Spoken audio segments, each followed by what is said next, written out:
Eddie Bravo, on the podcast, we dropped some knowledge about weed. He had to cure up some haters. Yeah. We had talked about this.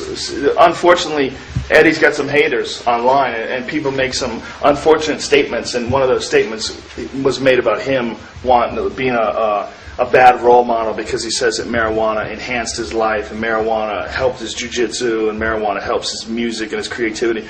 And some jiu-jitsu guy who we both respect, an amazing jiu-jitsu guy, but unfortunately he's got a shitty idea about what weed is. Yeah. So I used to be just like you, Comprito. I used to hate potheads. Then I was worse than you until I did some research and found out the truth. You can find out the truth too, Comprito. Just buy some books. You can go to Barnes and Nobles and they have a whole section on weed, and it's not negative stuff. It's a whole section on weed. But it's funny because when someone makes a big statement like that and makes a big deal out of you smoking weed and says you're an idiot, man, they do way more harm for the cause of anti-weed than they do good.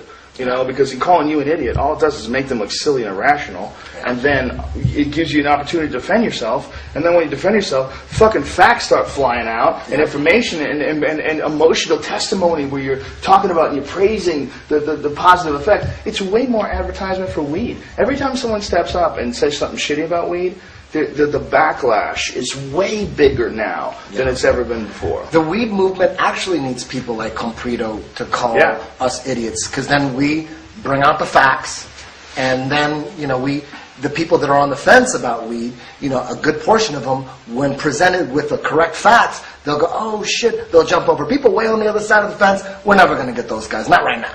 They're too caught in their ways. That's fine. I mean, I used to be there. I totally understand what their feelings are about drugs fucking up your life and ruining and becoming a crutch. I know exactly what you're saying. You're absolutely right that for some people, some drugs can become a crutch. What marijuana is to me and what it is to Eddie is not. It's a spiritual thing. It's an entheogen. It's something that connects you to truth. It's something that connects you to a higher feeling of understanding, a higher sensitivity.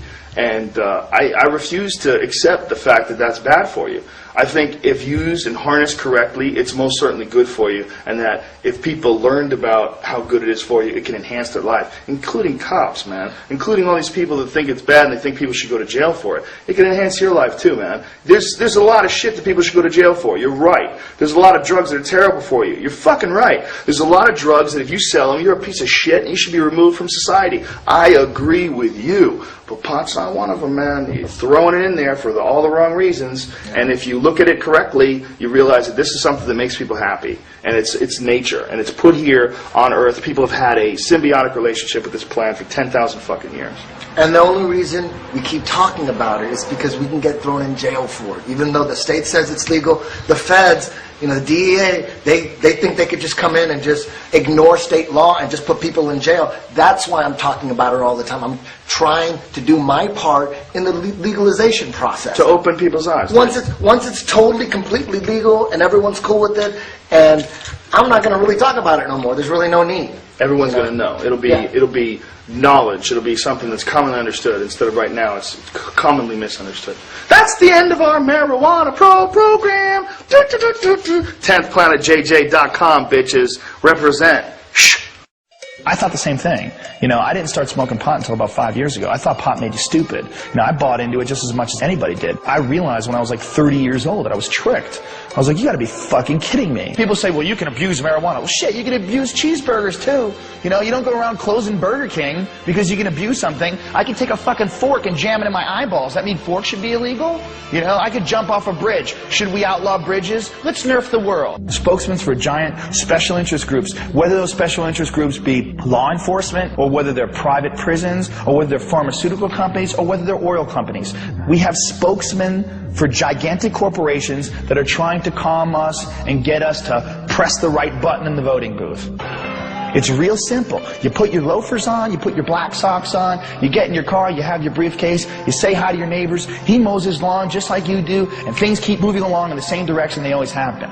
That's why marijuana laws exist. If people do drugs and they commit crimes while on those drugs, they should in fact be punished. But you can't punish someone for something that hurts no one. In 10,000 years of known use of marijuana, there's never been a single death attributed to marijuana. There's 400,000 deaths in America alone every year that are directly attributed to tobacco. How many people in this country alone are addicted to antidepressants?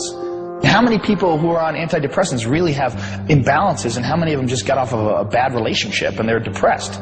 The people that have personality problems and the people that are going to be lazy and going to lose their job, they're going to lose their job anyway. They're not losing their job because of marijuana. That's just a lie. Great quote that life is a tragedy to those who feel and a comedy to those who think. And if you are a thinker and you look at the marijuana situation and you're not laughing, you're fucking dumb. It's a weird thing that you do when you make nature against the law. There's a movement in this country, and some people have more faith in it than I do. Maybe from hosting Fear Factor all those years, I've lost my faith in human beings and their intelligence.